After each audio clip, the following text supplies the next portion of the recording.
Tá no Joel, no livro de início ali, ó. Livro de Joel, capítulo 2. Quem está se matando ali com a Ana para achar também? Achou? Então o problema não dá nada. Achei. Livro de Joel, quem achou, fica em pé, por gentileza. Se você está vendo alguém apoiando, vamos ajudar ali, ó. O pessoal que está apoiando. Não, amigo. Tem que ter familiaridade com a palavra. De Gênesis ao Apocalipse. Incluindo Macabeus e Baruque, certo? Não? Aí não, né? Livro de Joel, eu vou esperar que é muito importante. É só um versículo só. Vamos ajudar os irmãozinhos que estão procurando ali, ó. Vamos ajudar? A gente tem que fazer, como diz os irmãos pentecostais, uma oração forte, para a gente conseguir botar mais luz aqui nessa igreja, viu? Um dia eu fiquei sentado aqui, não sei se foi uma quarta-feira, eu falei, meu Deus do céu, eu estava cansado, quase que eu durmo aqui, a luz às vezes não ajuda, né? Livro de Joel, capítulo 2, quem achou, diga amém. Vamos ler então? E acontecerá, depois que derramarei o meu espírito sobre toda a carne. E acontecerá, Joel capítulo 2, verso 28. E acontecerá depois que derramarei o meu espírito sobre toda a carne. E os vossos filhos e as vossas filhas profetizarão. E os vossos velhos sonharão. E os vossos jovens terão visões. E acontecerá depois que derramarei o meu espírito sobre toda a carne. Sobre vossos filhos e sobre vossas filhas. E vossas filhas e vossos filhos profetizarão, vossos velhos sonharão e vossos jovens terão visões. Diga glória a Jesus. Glória a Deus. Vamos orar. Pai querido, em nome de Jesus, nos abençoa agora, nos dando a concentração que a gente precisa e nos conceder a manifestação do Teu Espírito através da palavra aqui nesse lugar. Em nome de Jesus. Amém. Vamos sentar então, deixa a palavra aberta.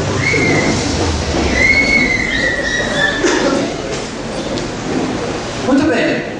Este versículo, e o texto todo no qual esse versículo está incluído, ele tem uma interpretação e uma aplicação que é muito conhecida e muito fácil de entender. O que o texto está dizendo? Olha, vai chegar um tempo que o texto foi escrito. Ele dizia, vai chegar um tempo em que aquelas pessoas que crerem, sobre elas vai acontecer um fenômeno diferente do que a gente vê hoje no tempo deles. O que eles viram no tempo deles? Era mais ou menos assim, ó. O povo de Israel, o povo político de Israel da época, era o povo de Deus. E eles, como povo de Deus, eles tinham a presença da Shekinah de Deus, a presença gloriosa de Deus. Enquanto estavam no deserto, a Shekinah, a presença gloriosa de Deus, se manifestava na nuvem durante o dia e na coluna de fogo durante a noite. E mesmo depois que eles saíram do deserto, a presença do Espírito continuava com eles. Depois, quando o templo, lá na Tenda Sagrada, depois quando o templo que Salomão construiu foi inaugurado, então a presença de Deus se manifestava naquele lugar. Mas além de se manifestar naquele lugar físico, geográfico, na sala ali, o tal do Santo dos Santos, o Espírito de Deus, de vez em quando, ele tomava alguém de forma especial. E geralmente era para que o camarada fosse o próximo rei, ou para que fosse o próximo profeta, ou para que fosse o próximo libertador, o próximo juiz, enfim, para alguma atividade muito específica. Então Deus se manifestava para aquele povo, mas o Espírito de Deus não se manifestava com todo mundo, aliás, era com a minoria. E aí então Joel e outros profetas que fazem parceria com essa profecia dizem a mesma coisa. Gente, vai chegar um dia em que o Espírito não vai ser dado sob medida, para você um pouquinho, bem pouquinho, e para vocês todos aqui nada, e mesmo assim durante um pouco de tempo. Não, o Espírito não vai ser miguelado aos pedacinhos, aos pouquinhos, mas vai ser dado. E a expressão que eles usam para dizer de que maneira o Espírito seria dado é a expressão derramamento, inundação do Espírito. Então todos aqueles que no futuro continuarem tendo receberão essa manifestação abundante do Espírito de Deus. Então essa interpretação, ela é conhecida de todo mundo que lê a palavra de Deus, que tem algum tipo de mínimo de discernimento, de todas as igrejas evangélicas, protestantes, evangelicais e até as igrejas católicas, sim? Sem problema nenhum. E ela não está errada, ela está certa. Mas hoje, eu quero que a gente veja esse versículo, não só nessa aplicação histórica, vamos dizer assim, desde o dia que a profecia foi feita e repetida várias vezes, até em Atos 2, quando o Espírito de fato foi derramado. Eu não quero que você veja só desta maneira, mas eu quero que você veja de forma continuada, ou seja, o derramar do Espírito de Deus, que cada um de nós tem, quando a gente tem por conta do dia que a gente creu, não só no sentido da gente ter acesso a Deus, mas no sentido de Deus agora se manifestar na nossa vida por completo, em todos nós e de forma completa. O mais importante aqui é o seguinte: qual é a promessa? Como é que as pessoas eram salvas no Velho Testamento? Você sabe como é que elas eram salvas? Pela obra da lei, sim ou não? Antes de Jesus vir ao mundo, como é que as pessoas tinham o seu destino selado, se é para o céu ou para o inferno? Como era? Como era? Da mesma forma que é hoje, pela fé. Você é salvo pela fé no passado, naquele que já veio. E aquelas pessoas eram salvas na fé naquele que viria, do Messias, no futuro.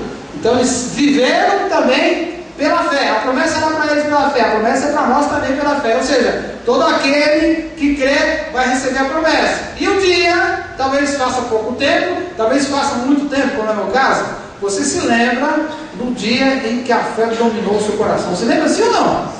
Um dia ou numa fase da sua vida, lembra assim ou não?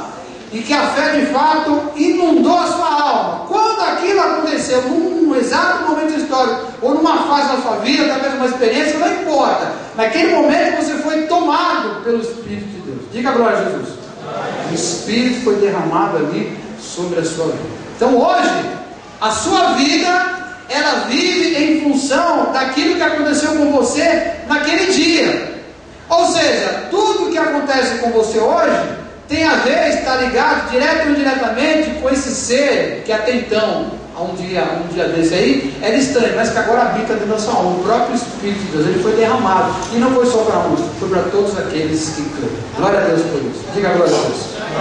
Versículo 28 que a gente leu, diz assim: os vossos filhos e as vossas filhas profetizarão. E o que significa para nós hoje os filhos e as filhas profetizarão? Eu sei que a aplicação para nós hoje é um pouco diferente do que foi em Atos 2. Atos 2, até o dia que o Espírito foi derramado, os filhos e as filhas não profetizavam, era coisa de velho, de adulto, de gente que já tinha uma relação com Deus há muito tempo. Quando o Atos 2 foi cumprido, de repente o Espírito tomou todo mundo e as profecias começaram a acontecer. Mas hoje, se passou muito tempo, e isso a gente entendeu e acontece, o que significa isso para as nossas vidas? Ou seja, qual é a implicação, olhando para esse trecho aqui, de que os filhos e as filhas profetizarão para as nossas vidas hoje? Os filhos aqui são aqueles que são fracos na fé, ou que são louvados na fé. Olha para mim aqui, ó.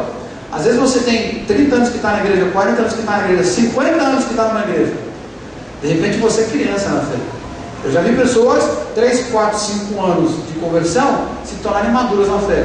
Mas eu já vi pessoas que praticamente nasceram na igreja, e chegando à velhice, continuavam crianças espirituais. De qualquer maneira, aqui a palavra filhos, você pode entender como aquelas pessoas que estão novatas na fé, que não têm muita experiência com Deus, assim como os pais têm. São pessoas imaturas. Então, de alguma maneira, alguns de nós aqui ainda se enquadram nesse perfil aqui. Alguns de nós aqui é imaturo, às vezes se vê como criança espiritual, às vezes não entende como é que as coisas funcionam, você vê um bebê realmente espiritual. Às vezes é uma fase da nossa vida que a gente está muito fraco, e outras vezes é a essência da nossa vida. A segunda palavra aqui é a palavra profetizar. Diz que essas crianças na fé, de que nós que somos fracos na fé, de alguma maneira também iríamos passar por esse processo de profecia. A gente ia profetizar, e se você se lembra, profetizar aqui você anunciar para as outras pessoas o pensamento de Deus. Significa você pensar como Deus pensa, e falar e se manifestar como Deus falaria e se manifestasse se estivesse no seu lugar. Mas Ele está no seu lugar, o Espírito está em você. Ou seja, os filhos e as filhas profetizarem significa que a sua mentalidade, por conta do Espírito que habita em você, ela será então transformada. Diga amém. Diga, minha mente vai ser mudada. Minha mente está mudando. Diga, eu tenho a mente de Cristo. Esse é o pensamento. A Bíblia diz de que nós temos a mente do Senhor. Mas como? Pois é. Na hora que você tem que tomar uma decisão, tem que esboçar uma reação, tem que fazer alguma coisa, lá no fundo, desde que você ainda seja criança na fé, lá no fundo, mesmo que você não compreenda muito bem a Bíblia, você sabe o que Jesus faria se estivesse no seu lugar. Sabe ou não sabe? Por quê? Porque a mente de Cristo está em você. Olha, como diz o apóstolo Paulo, o Espírito é o Senhor. O Espírito está em você, a mente de Cristo está em você. E isso só acontece com a gente por quê? Porque nós recebemos essa promessa. Qual é a promessa? De que o Espírito seria derramado sobre as nossas vidas. Quer dizer, a nossa mente seria transformada. É como se ele dissesse, olha, os nossos filhos, as nossas filhas terão as suas mentalidades, a sua forma de pensar transformadas. A mente deles, por mais imaturos que eles sejam, vai ser parecida com a mente de Deus. E por que eu sei disso? Não só pela experiência empírica de ver isso acontecer na vida das pessoas, porque a palavra diz que todo aquele que cresce receberia o Espírito, e o Espírito é que transforma o nosso modo de pensar. Diga amém. Eu tenho a mente de Cristo. Você tem a mente de Cristo, sim ou não? Sim, você tem a mente de Cristo. Agora presta atenção que eu vou te apertar. Como é que funciona a mente de uma pessoa que de fato tem a mente de Cristo, tem o Espírito dominando a mente dela? Como é que a mente dela funciona?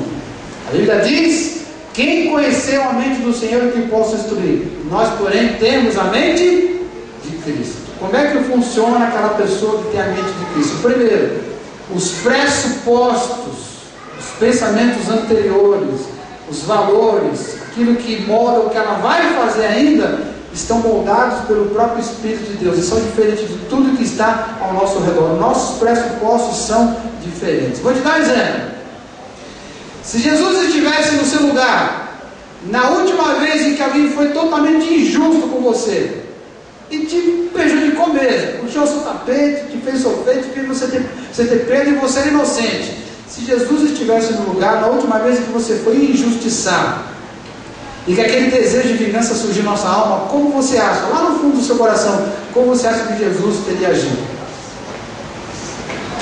Você pode se avaliar, se você tem a mente de Cristo desenvolvida de fato, se você agiu com perdão ou se você agiu baseado com vingança. Se você tem um relacionamento com alguém que tem algum poder sobre a sua vida, aquela pessoa é injusta com você, vem aquele sentimento de se vingar, que é natural da nossa carne, da nossa natureza humana. Mas como é que você lida com esse sentimento? Como Jesus agiria no nosso lugar, naquele momento em que a gente fica meio arrogante, meio soberbo, meio com o nariz meio empinado? Como é que o pobre... Eu li alguma coisa na internet mais ou menos assim, se eu estiver errado você me corrige, né? Todo rico sonha em não morrer, não é isso? E todo pobre pensa em ser rico. Como é que é a frase? Todo pobre só pensa em morrer rico. E todo rico pensa em não morrer. Então obrigado a sair em algum lugar? Não? Tudo bem. Mas na verdade eu acho que tem errado a frase. Eu acho que todo pobre que não tem a mente de Cristo, ele pensa em ficar rico para sacanear o rico que um dia prejudicou ele. Um dia eu vou dar o troco. Teve lá aquele meu amigo de infância que me humilhou, teve lá o meu sogro que me humilhou porque eu não tinha dinheiro, teve lá o meu patrão que me humilhou porque eu era pobre, teve não sei o que. Mas o dia que eu ficar rico, meu amigo, eu vou dar um jeito nesses caras. Quer dizer, esse é um pensamento da arrogância. Até o cara que não tem nada era arrogante desse jeito. Mas, se você tem a mente de Cristo, o seu pressuposto tem que ser diferente. É como Jesus fez. Embora sendo Deus, não se prendeu nesse sentido. Pelo contrário, ele abriu mão do exercício da divindade e se fez como servo. Se a gente vai falar de Jesus, eu tenho que falar da bondade de Jesus que deu a vida por nós. E aí, quando eu estava pensando nesse texto aqui, eu lembrei de uma cena de um filme que eu não vou lembrar o nome. Se alguém, o cinéfilo de plantão pode me avisar se lembrar do nome. Um filme que eu vi um dia desse, que uma família que estava passando muita necessidade material, e o cara era um lutador, ele não estava conseguindo lutas para conseguir ganhar dinheiro, né? Era um boxeador. E um dia ele chega em casa e aquela perrenha toda, não tem comida, e aí sobrou um bife. Se alguém lembrar o nome, me fala. Sobrou um bife e tinha um filho dele que estava com fome. E a mulher guardou o bife para o marido. O marido chega em casa e ele vê o bife, só tem um bife, o moleque com fome, ele com fome. E aí o moleque mais ou menos diz assim: e aí, pai, vai comer o bife ou não vai? Ele diz assim: rapaz, essa noite eu tive um sonho. E eu sonhei que eu tinha comido um bife desse tamanho. E eu comi tanto naquele sonho que eu acordei, eu estou totalmente sem fome. Eu te ouvi você. Será que eu faria isso com meu filho? Eu acho que não, eu acho que eu tenho que rachar o bife com ele. Não chegaria a um ponto tão alto. O que que é? Alguém sabe? Não, esqueci o nome do filme. Mas como é o pressuposto que tem a mente de Cristo? Está baseado no cara que não precisa dividir as coisas, ele pensa em dar para os outros como Jesus fez. Não pensou em ganhar nada, ele pensou em perder. Então ele pensa no primeiro momento, quando as coisas acontecem, não baseado no egoísmo, mas ele pensa baseado na bondade. Aquele que tem a mente de Cristo, além de ter os pressupostos do Espírito do próprio Jesus, presta atenção aqui, ó. Ele tem as reações diferentes da maioria das pessoas. Como a gente estudou lá no acampamento, e hoje eu vou fechar o ciclo de estudo do acampamento, eu já estou fechando, falando sobre o Espírito. Nós temos os nossos sentimentos e nós temos a maneira com que a gente reage diante das situações baseado nos sentimentos ou não. Ter o sentimento não tem a menor importância, o importante é como eu reajo. E o fruto do Espírito, amor, alegria, paz, longanimidade, mansidão, etc, etc. São as reações que o Espírito Santo faz brotar na vida daquele que tem o Espírito de Deus. Quando alguém te agride, por exemplo, qual é a nossa reação? Te agride também. Mas qual é a sua reação verdadeira? Se você, ao ser agredido, você reage como qualquer pessoa reagiria, então significa das duas uma: ou que você não tem o Espírito, ou que o Espírito Santo não encontrou espaço dentro de você para manifestar todo o fruto do Espírito. Se você é confrontado diante de uma situação muito difícil, que requer uma mentira para você escapar daquele problema, se na hora que você está diante daquela situação, em vez de entrar na mentira e se livrar daquele problema, por ter fidelidade para com Deus, que também é fruto do Espírito, você prefere arcar com as consequências de falar a verdade, ou você arca com as consequências de falar mentira? Se você tem o fruto do Espírito em você, se você tem o Espírito dentro de você, então você vai agir com fidelidade. Olha para mim aqui, só os homens, as mulheres abaixam a cabeça. Os homens olham para mim. Nesse calor, meu amigo, andar na rua está difícil com a mulherada, né? Quando eu era criança era difícil, quando as mulheres ficavam no calor. Hoje está pior. Então, dona Sueli fala: a mulher, abaixa a cabeça, mulher, por favor. Fecha os ouvidos, homens, olha para mim. É difícil ou é fácil andar na rua nesse calor?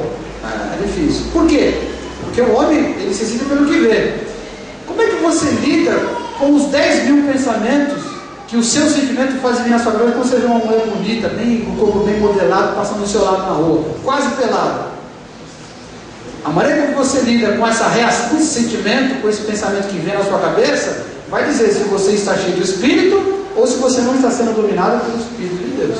O bom é que, olha para mim, mulheres agora também, pode olhar. O bom é que o Espírito de Deus foi dado para homens e para mulheres. E ser cheio do Espírito, ser cheio do fruto do Espírito, está ao alcance de todos. A Bíblia diz que não seria dado gotinhas, mas seria dado um derramar do Espírito por completo. E como parte desse derramar, qual é a promessa que está junto ali? De que mesmo a gente que se vê como criança, como fraco na fé, como filhos ainda na fé, a Bíblia diz que a gente vai profetizar, que a gente vai ter mente de profeta, a mente de Deus. Vamos ter a mente de Cristo. Diga: se eu preciso da mente de Cristo, pode dizer, Leandro? Diga: se eu vou ter a mente de Cristo, pode dizer? Eu vou buscar a plenitude da mente de Cristo, pode dizer? Cuidado, a gente não pode mentir para Deus e não pode mentir para a gente mesmo. E quando você falar alguma coisa assim, você tem que falar para você com sinceridade, olhando nos seus olhos espirituais, para si mesmo, no espelho espiritual que é dentro de você, olhando para você mesmo, dizendo: olha, eu vou buscar a mente de Cristo. Olha as situações que você tem vivido no seu dia a dia. Pensa por um instantinho aqui, ó. Pensa nas situações que você tem vivido. Quando você vai lidar com as situações, com que mentalidade você lida com essas situações? Qual a mentalidade do mundo, das trevas, da carne, ou você lida com a mente de Cristo? Se você não tem lidado com essas situações com a mente de Cristo, olha para mim aqui, ó. Qual é a promessa? Nós que cremos recebemos não as gotinhas do Espírito, nós recebemos o derramar do Espírito. E se o Espírito está inundado sobre a gente, então eu posso me segurar nessa promessa de que mesmo que eu seja fraco, que eu seja falho, que eu seja pecador, eu vou ser cheio do Espírito, e sendo cheio do Espírito, então a minha mente vai ser completamente transformada. Diga glória a Jesus. Diga então de novo com vontade: eu vou me encher do Espírito. Diga: vou me encher da mente de Cristo. Amém. Glória a Deus. Verso 28, quase no finalzinho, presta atenção aí. Opa, diz assim: os vossos jovens terão visões. Os jovens aqui, aqueles que também são louvados na fé. Mas não é crianças, aqui seria mais como quase um adulto, não é criança nem adulto, é jovem. Aquele carinha que está cheio de energia, cheio de potência, cheio de capacidade, mas ele não tem experiência nenhuma. E se ele for mal orientado, se ele seguir uma orientação ruim, mesmo ele tendo força, tendo energia, disposição, mesmo ele tendo a juventude a seu favor, aquela má orientação vai destruir a vida dele. Então o que é que um cara desse precisa na sua vida espiritual? Ele precisa enxergar as coisas do ponto de vista de Deus, ele precisa ter a visão de Deus. Diz aqui que os vossos jovens terão visões. E aqui a interpretação não no sentido da visão mística, sobrenatural. Deus fala com a gente com sonhos ou com uma materialização de alguma coisa que eu imagino, uma visão mesmo. Deus fala comigo na palavra, não nesse sentido, mas no sentido mesmo de orientação. A Bíblia está dizendo o seguinte: se eu estiver cheio do Espírito, se o derramar do Espírito for verdadeiro na minha vida, eu vou estar cheio da orientação de Deus, da visão de Deus, eu vou enxergar as coisas do ponto de vista de Deus. E alguns de nós aqui estão meio que nessa fase da vida espiritual, já não sou mais uma criancinha, mas eu não me sinto um adulto na fé ainda. Eu me sinto alguém que tem vontade, que tem disposição, que tem ânimo, mas que falta ainda alguma orientação, eu não consigo buscar essa orientação. Se esse é o seu desespero, então se alegre, porque o derramar do Espírito significa isso, que Deus vai te dar toda a visão que você vai precisar para todas as decisões difíceis da sua vida. Decisões delicadas, orientações de destino, coisas que você tem que abrir mão, coisas que você tem que buscar. A Bíblia fala de pessoas, por exemplo, José, o marido de Maria, que também precisou tomar uma decisão muito difícil. O cara está noivo com uma mulher, naqueles tempos, hoje é difícil, imagina naqueles tempos, né? Tempo de Jesus, e ficar sabendo que ela está grávida, e vem com uma conversa de que é uma gravidez espiritual, mas ele, meu pai, que é outro, como é que o cara vai reagir? E aí, então Deus dá uma visão para ele, mas ele, por conta daquela visão, ele faz aquilo que nenhum cara faria. Ele pega aquela mulher, sabendo que ela está grávida de outro, mas por conta da visão acredita que é Deus, e vai embora, e a história é mudada por causa disso. E cuida daquela criança, adota aquela criança como se fosse seu filho verdadeiro. Em outra ocasião, o apóstolo Pedro, que estava no começo da pregação do Evangelho crescendo, mas de repente apareceu um problema terrível, os caras que não eram judeus se converteram, e estava toda aquela cisma contra os pagãos, porque estavam se convertendo, mas não eram judeus, e agora, e de repente ele tem o quê? Uma visão, e Jesus fala assim, não considere o mundo aquilo que eu considero puro, mate e come, quer dizer, se envolva com esse pessoal. E por conta desse envolvimento dele, dessa quebra de paradigma, baseado na visão que ele teve, a história do Evangelho foi mudada. Então, da mesma maneira, na sua vida, Deus vai te levar a quebrar paradigmas, a mudar de situações, a reverter situações complicadas, e Ele vai fazer isso porque Ele vai te mostrar. E por que Ele vai te mostrar? Porque a palavra diz que o Espírito foi derramado. Quando o Espírito é derramado, Deus nos dá toda a orientação que a gente precisa para a gente poder se sentir e ser de fato capacitado para enfrentar as lutas. Diz o texto, os nossos jovens, eles terão então visões. Deus vai mostrar, porque é a promessa de Deus. Diga glória a Deus de novo. A mentalidade não só será transformada, mas você vai começar a compreender qual é a vontade de Deus para toda e qualquer situação. Respira. O Espírito está calmo. Presta atenção agora. Como é que age aquela pessoa que recebe de Deus essa visão? E eu não digo só visão mística, de ver alguma coisa, mas que viu de Deus alguma coisa que Deus quer fazer. Sabe quando o cara olha para daqui a 10 anos, 20 anos e fala, eu vou por esse caminho aqui, porque Deus me mostrou que daqui a 10 anos, 20 anos vai ser desse jeito, é isso que Ele quer que eu faça. Como é que age aquela pessoa que está cheia do Espírito, que foi alvo dessa promessa do derramar do Espírito, e tem que lidar com decisões importantes da sua vida? Primeira coisa, essa pessoa jamais se rende diante das dificuldades da vida.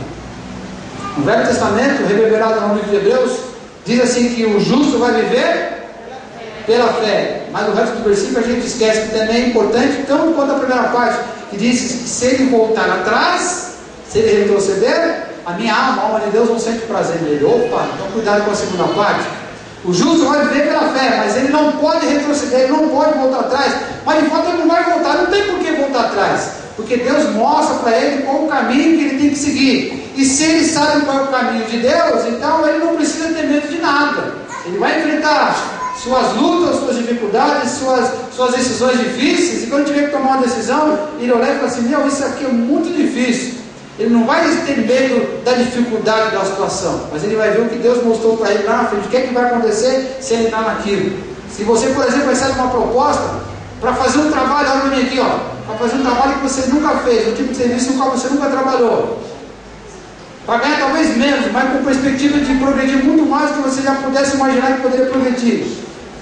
O que você sente na hora? Dá um medo, um frio na barriga, mas também vem aquela coisa do desafio.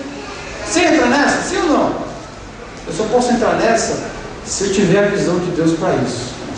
E se eu tenho a visão de Deus para aquele tipo de negócio, a pessoa pode dizer assim, quanto você ganha hoje? R$1.000. Então você vai ganhar durante um ano, você vai ganhar R$100 por mês. Não tem o menor problema, porque eu sei que eu não vou colher daqui um ano, eu vou colher lá na frente, no dia que Deus me mostrou que aquilo vai acontecer. Então eu não tenho medo de nada.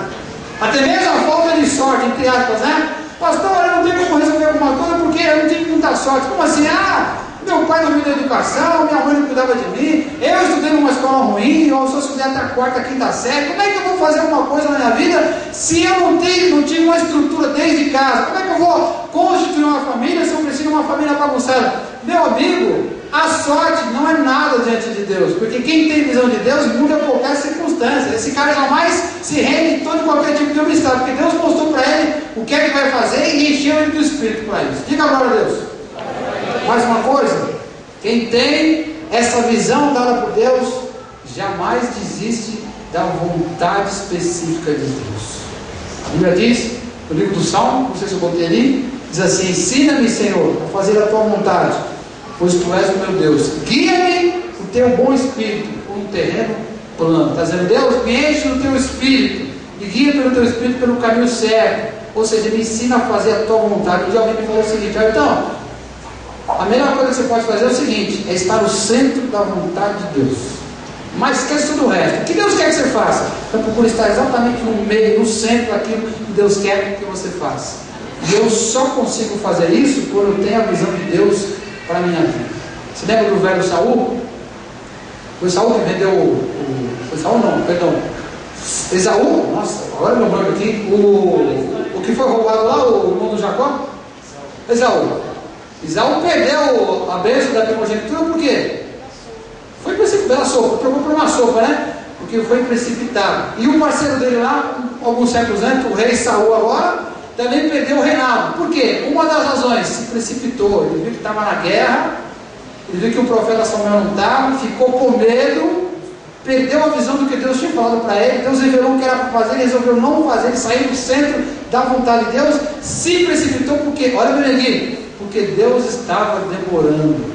Ele se viu, como diz na terra do meu pai, aperreado. O inimigo às portas, já invadindo, tomando conta lá onde ele estava, ficou com medo de ser morto na mão do inimigo, e viu que o profeta não chegava, que representava Deus, e ele mesmo resolveu fazer as coisas do jeito dele. O que aconteceu? Perdeu a coroa. Por quê? Porque se precipitou. Então a pessoa que é alvo dessa promessa de ter o Espírito de Deus e deixa Deus encher de verdade, ela jamais desiste da vontade de Deus, ela jamais desiste daquilo que Deus quer para ela, porque ela tem a visão de Deus e ela não se precipita e ela não se engana. Olha de novo para mim aqui, ela não se engana com o sentimento da sua carne. Diga, a minha carne não vale nada. Pode dizer? Sabe por que ela não vale nada? Porque ela só quer te enganar. Olha para mim aqui, ó, olha para mim. Eu acho que eu contei essa história uma vez, eu repeti essa história, não sei se eu contei aqui, não sei.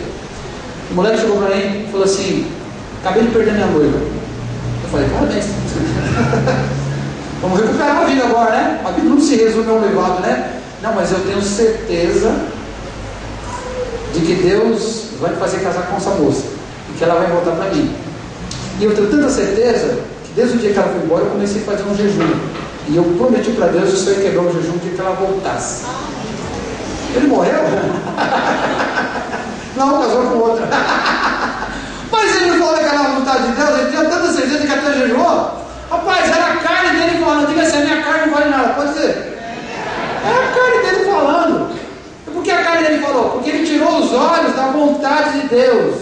Ele perdeu o foco da visão de Deus. Ele parou de olhar porque Deus estava mostrando para ele. Seja de forma que Deus te mostra, não pode tirar os olhos do que Deus mostrou. Não importa. Quando você tira os olhos, você se precipita. E quando você tira os olhos, a sua carne domina. Alguma forma vai tocar a sua vida. Mas o que diz a Bíblia? Que todo aquele que cresce, então, receberia a promessa de derramamento do Espírito. Então hoje você não precisa se preocupar com a sua carne, não precisa se preocupar com as preocupações da vida, com os afazeres da vida, com as tensões da vida, porque Deus vai te mostrar o caminho, porque o Espírito está no nosso meio. Amém? O Espírito está te mostrando. Eu acho que sim. Você está no centro da vontade de Deus. Aí a resposta dessa pergunta, ela depende do quanto que você está deixando o Espírito de encher. Quanto mais cheio estiver do Espírito, mais eu vou estar no centro da vontade de Deus. Mais uma coisa, verso 28, mais ou menos no meio. Vou terminar com essa parte aqui, ó. E os vossos velhos sonharão. Pronto. Agora aqui com a gente, né? Os velhão. É nós aqui. Os mais velhos. Tem os caras que não só são velhos de idade, mas os caras que já têm caminhada com Deus, já estão há muito tempo. E por conta dessa experiência já tem autoridade, porque já experimentaram Deus de muitas maneiras, experimentaram as coisas da palavra, já viram aquilo acontecer, nada é novidade. Então eles não têm pouco tempo na fé, eles têm de fato muito tempo, não só na igreja, mas é tempo mesmo na fé. Só que, como eles são velhos, como eu, por exemplo, depois de muito tempo, às vezes a gente começa a se sentir meio fraco. Não é na nossa relação com Deus, mas parece que é com a vida. E a gente sente meio ultrapassado em alguns momentos, parece que a gente perdeu o desejo pela vida, ou pelas coisas espirituais. Em alguns momentos a gente se sente meio seco. E aí a gente se pega praticando o grande mal que todo velho pratica, né? Que é o evento passado, nostalgia. Começa lá, naquele tempo que era bom. O velho Salomão, na sua velhice, diz assim na Eclesiastes: não seja tolo, diga que os tempos antigos é que eram bons, ele diz, não seja tolo. E a gente faz então essa tolice. E o texto diz assim, ó: e os vossos velhos vão fazer o quê? O que diz o texto aí? Sonharão.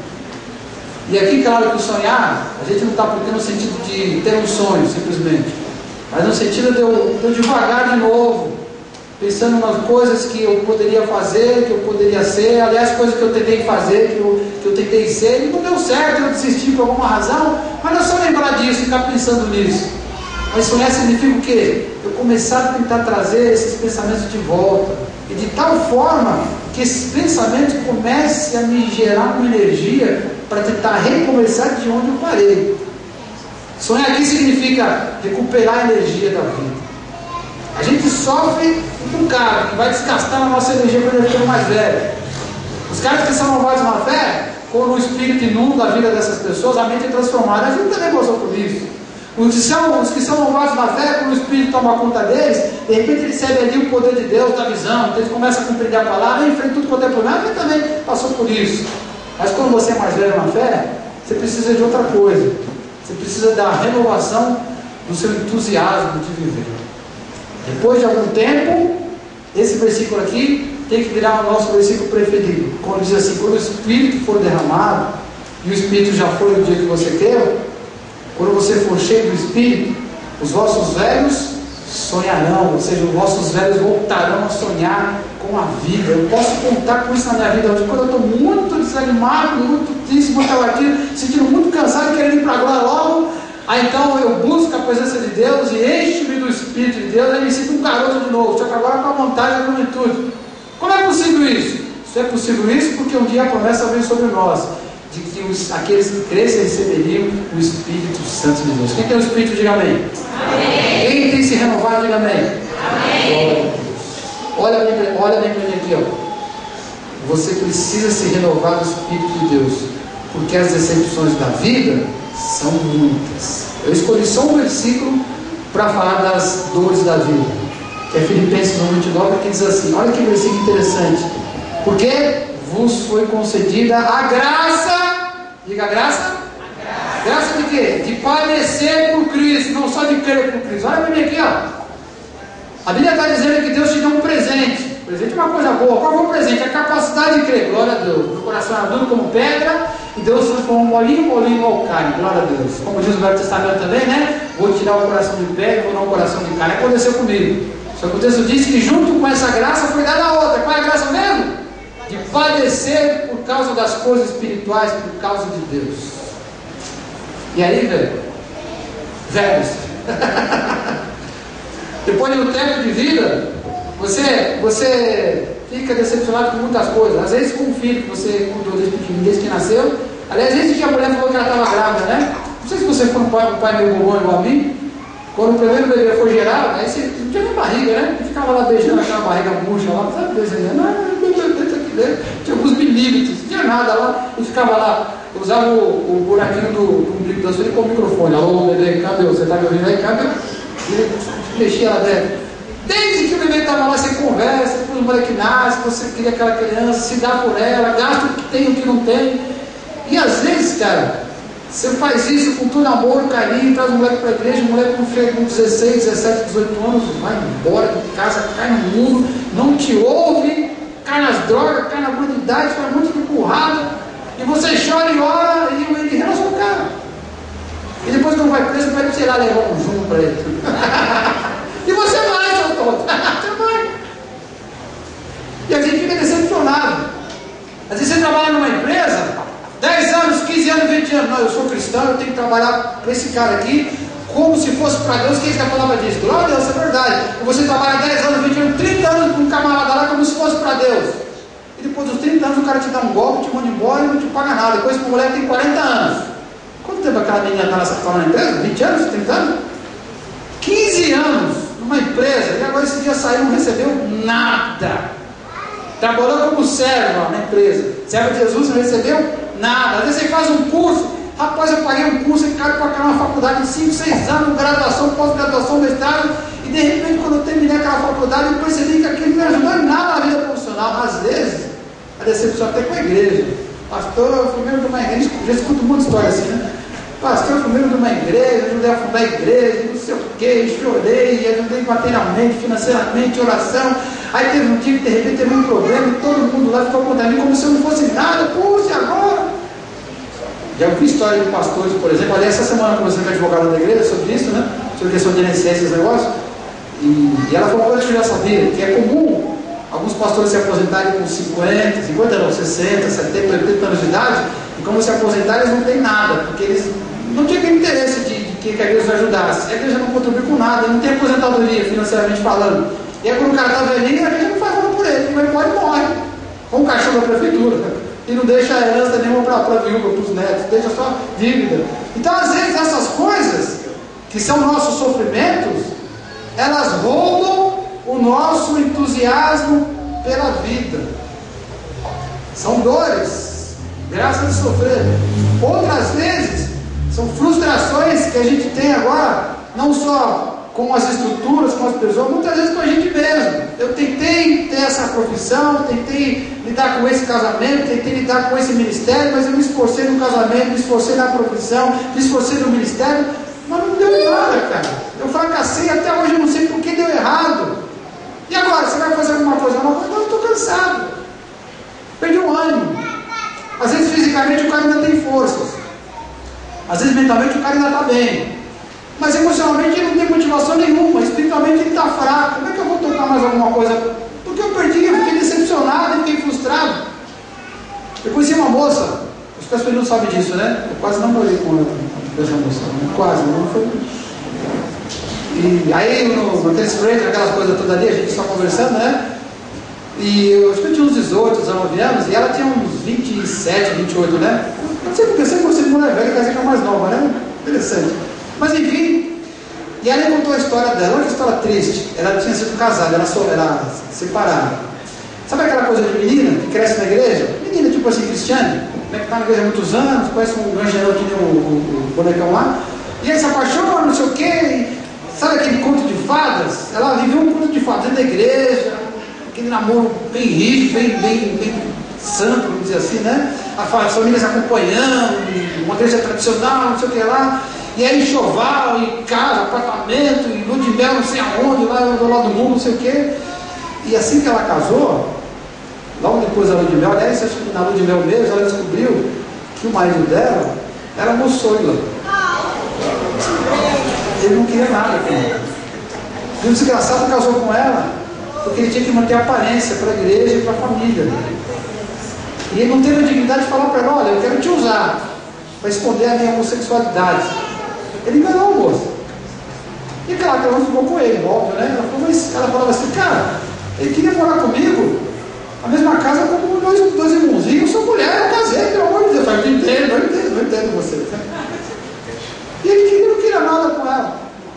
E aí como é que uma pessoa dessa vai viver o resto da vida? Fala pra mim, ela fica desanimada, fica frustrada, fica triste. Como é que diz o texto aqui? Foi concedida a graça de padecer por Cristo, não só de crer por Ele. A gente sofre o tempo todo. Desde pequenininho a gente sofre pressão da família. Você tem que ser alguém na vida, hein? Vai estudar, moleque. Vai ser igual ao seu pai, hein? Com 5 anos tem que ser melhor que o pai dele, coitado. E se tiver um primo que foi bem sucedido, pronto. Aí ele está lascado quando ele vai meu pai, né? Porque a vida inteira vão dizer, olha o seu primo já fez não sei o quê, já está não sei aonde. Já viu isso? Pelo amor de Deus. Pressão muito pequena, aí vai para a igreja, pressão por resultado, ele vai trabalhar no mercado de trabalho, pressão por resultado, ele casa, pressão por resultado, a vida inteira sofrendo. Tudo quanto é lugar, as pessoas pressionando, e o cara sofre. Vai piorar? De vez em quando ele perde alguém que é importante, aí a mãe morre, o cara é muito apegado à mãe, ou o melhor amigo morre de forma trágica, ou pior, né? Também pode acontecer do cara estar no apogeu da sua vida física e acontecer uma fatalidade. Se levasse ele para a glória, beleza.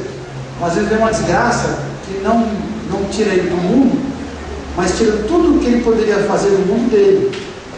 Às vezes o cara fica doente, ele tem saúde, disposição, mas ele ficou doente, e tem juventude, mas ele está doente, e ele tem a fé, e ele tem a visão, mas ele está doente. E a doença não deixa mais ele caminhar, e ele não consegue entender por que Deus não cura ele. E ele passa aí os próximos 10 anos, 15 anos antes de morrer, definindo na cama do hospital. Esse menino que morreu esses dias, o parente da Roberta, o dia que eu fui visitá-lo, eu fiquei olhando, meu, aí vi uma foto dele no armário, assim, no quarto dele, e você via a vida dele, ele e outro rapaz lá, ficando na viagem, discussão, alguma coisa assim, sorrindo, brincando, né?